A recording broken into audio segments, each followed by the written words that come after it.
पहले समझिए फिर आप समझाइए। अब ये प्रॉब्लम है भाई, और ये अमेरिका में लिखी गई है बुक, तो उसका मतलब ये अमेरिका की प्रॉब्लम भी है। पहले समझना है फिर समझाना है। तो ये बुक पढ़ना, इस बुक का फ्लेवर इस बुक में ही आएगा मजा। लेकिन मैं कुछ नया टॉपिक बताता हूँ इस सब्जेक्ट से रिलेटेड। विष्णु पुराण में एक कॉन्सेप्ट है कि आपकी बुद्धि का विकास कैसे होगा। उसके 4 स्टेजेस बताई गई हैं उसमें। तो विष्णु पुराण में एक टॉपिक है जिसमें 4 स्टेज हैं आपके बुद्धि के विकास के लिए। तो उस पर हम बात करेंगे सबसे पहले। उसमें सबसे पहले टॉपिक आता है Shruti, number 2 Smriti, number 3 Medha, and the last one is Pragya. अब चारों लड़कियों के नाम भाई, सोचो बुद्धि विकास के लिए कितने जरूरी हैं। सबसे पहले टॉपिक आ रहा है श्रुति।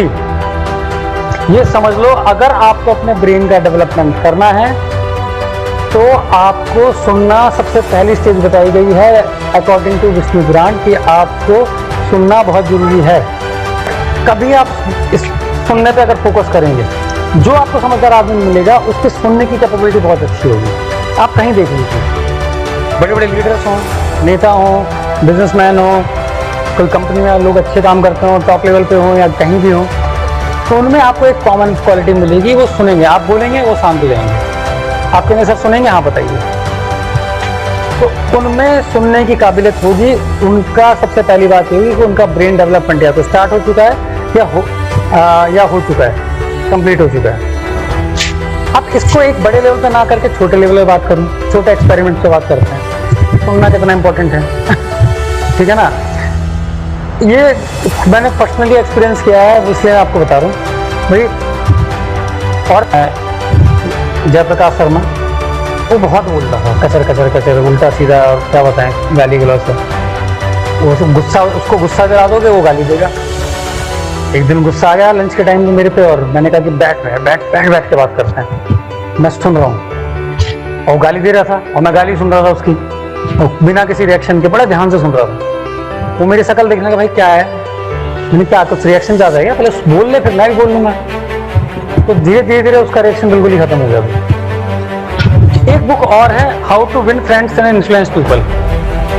उसमें इस सुनने के ऊपर बकायदा पूरा चैप्टर दिया गया है, और उसमें कई ऐसे एग्जाम्पल दिए गए हैं कि जब आप सुनते हैं तो सामने वाले की दुश्मनी और नेगेटिविटी खत्म हो जाती है। तो सुनिए ध्यान से, किसी की भी बात है सुनिए। और सुनने में एक बहुत बढ़िया हमारा कॉन्सेप्ट है, डायरी पेन लीजिए। सुनते टाइम उसको लिखने लग जाइए सामने वाले की बात, और जो बोल रहा होगा उसको अपने आप में इतनी रिस्पेक्ट महसूस होगी कि मैं इतना इंपॉर्टेंट हूँ, मुझे इतना सुना जा रहा हो, मेरे दर्द को लिखा भी जा रहा है। तो सामने वाले को इतना इंपॉर्टेंट फील होगा कि वो आपकी रिस्पेक्ट करने जाएगा अपने आप ही। लेकिन ये सब चीज़ें तो एक अलग लेवल पे होगी। सुनने से आपकी समझदारी का पहला कदम बढ़ता है। आप समझदार होते हैं, आपके ब्रेन का डेवलपमेंट स्टार्ट होता है। क्यों? क्योंकि आपके पास थॉट्स बड़े तरीके से आने शुरू होते हैं। दूसरे के बोलने के बीच में आप बोलते हैं तो आपके थॉट्स और उसके थॉट्स दोनों डिसमैनेज हो जाते हैं, और उस डिसमैनेजमेंट से आपके दिमाग में डाटा और कंटेंट सही तरीके से रखा नहीं आता।